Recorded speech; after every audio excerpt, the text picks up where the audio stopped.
Le conseil municipal de ce mercredi 28 septembre était tourné vers l'avenir. De nombreuses délibérations concernaient l'enfance et la jeunesse. Les élus ont notamment voté la poursuite du dispositif communautaire visant à cuisiner à partir de produits locaux dans les cantines des écoles La Fontaine et Kakernèche. La modernisation, à la demande du conseil municipal des jeunes, des panneaux d'information et de sensibilisation routière à proximité des écoles, la reconduction des séjours à la neige en Haute-Savoie pour 150 enfants de CM2 et le développement des ateliers linguistiques anglais et néerlandais au périscolaire, une initiative qui ne concerne plus seulement les grandes sections maternelles, mais aussi les CE2. L'occasion a aussi été donnée, lors de ce conseil, de revenir sur l'inadmissible hausse du taux de la taxe foncière du conseil départemental.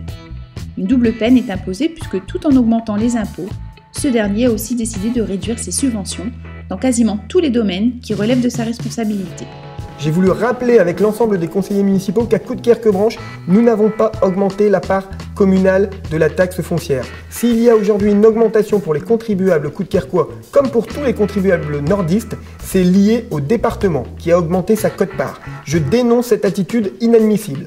À Coudekerque-Branche, nous connaissons les difficultés financières, nous y avons fait face depuis 8 ans et jamais nous n'avons taxé les habitants. Nous avons choisi d'autres pistes, ce n'est pas ce qu'a fait le conseil départemental. Si les salles de sport de la ville ne sont pas en mauvais état et permettent la pratique de toutes les disciplines, leur ancienneté, car toutes ont plus de 20 ans, nécessite qu'un effort soit réalisé pour rénover les parties communes.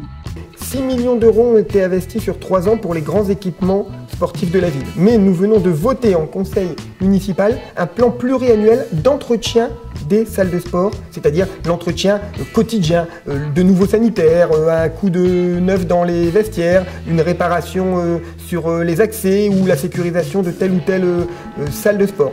L'idée d'avoir bien sûr les grands équipements, la salle de raquettes qui est en cours de livraison, qui sera inaugurée au mois de novembre, ou encore le gymnase en cours de construction, mais aussi l'action de proximité sur les salles déjà existantes, donc un plan pluriannuel d'investissement.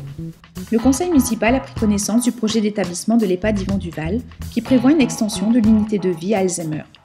10 places y seront créées, en plus des 16 déjà existantes dans l'unité de vie sécurisée. Sont aussi programmés un accueil de nuit pour les malades et le développement des activités spécifiques. Nous avions créé il y a 3 ans un accueil de jour Alzheimer qui ne désemplit pas. Essayer d'aider les familles, essayer d'aider les plus fragiles. Nous avons, et j'en suis très fier, obtenu l'accord du conseil municipal pour mener l'extension de l'accueil des malades d'Alzheimer. Une partie de la résidence Yvon Duval, le premier étage, sera désormais consacrée aussi à leur accueil, avec une grande nouveauté sur notre territoire, une grande nouveauté sur toute la côte d'Opale. Un accueil de jour, bien sûr, il existe déjà, mais aussi quelques lits en accueil de nuit, pour par exemple faciliter à des familles qui travaillent en poste de pouvoir, à un moment donné, se décharger du malade, pouvoir le mettre dans une structure spécialisée. Je suis très fier de cette avancée. L'accueil de jour, c'était une vraie réussite. L'extension de cet accueil pour les personnes victimes de la maladie d'Alzheimer, c'est encore un progrès social.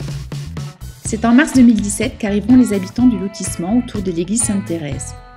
Il est envisagé depuis 2 ans de nommer un espace du nom de l'abbé Ventor, créateur de l'église. Il s'agira du parvis qui sera créé côté est. Quant à l'espace situé derrière l'édifice, il se nommera Square des Arbrisseaux.